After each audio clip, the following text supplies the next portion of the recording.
আগামীতে রাষ্ট্র ক্ষমতায় গেলে বিশেষ চাহিদা সম্পন্ন মানুষের জন্য মর্যাদার পরিবেশ সৃষ্টি করার প্রতিশ্রুতি দিয়েছেন বিএনপির ভারপ্রাপ্ত চেয়ারম্যান তারেক রহমান।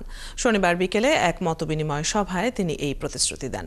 বলেন, স্বতন্ত্র অধিদপ্তর করার পাশাপাশি চিকিৎসা, শিক্ষা ও চাকরি ক্ষেত্রে প্রতিবন্ধী উপযোগী পরিবেশ নিশ্চিত করার চেষ্টা করবে বিএনপি। শফিকুল হকের রিপোর্ট। শহীদ বুদ্ধিজীবী দিবসে প্রতিবন্ধী নাগরিক শ্রেণীর সঙ্গে মতবিনিময় করেছেন বিএনপির ভারপ্রাপ্ত চেয়ারম্যান তারেক রহমান।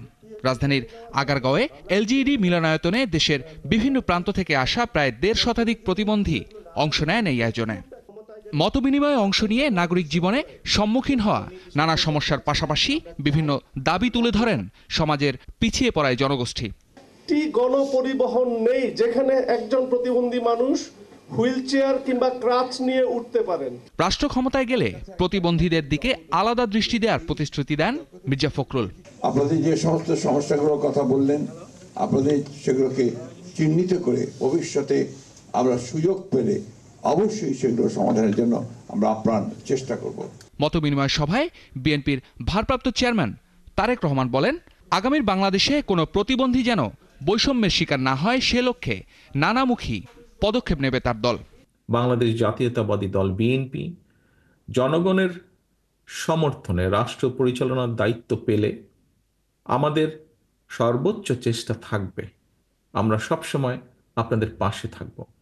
আমাদের প্রতিশ্রুতি হলো বিশেষ চাহিদা সম্পন্ন ব্যক্তিদের জীবনের মানোন্নয়নে দৃঢ় পদক্ষেপ গ্রহণ করা, যার ভিত্তি হবে অর্থনৈতিক স্বাবলম্বিতা, সামাজিক সক্ষমতা এবং মানবিক মর্যাদা নিশ্চিত করা। আমরা একটি স্বতন্ত্র, যেটি আমাদের চিন্তার মধ্যে আছে, একটি স্বতন্ত্র অধিদপ্তর প্রতিষ্ঠা করার উদ্যোগ নেওয়া।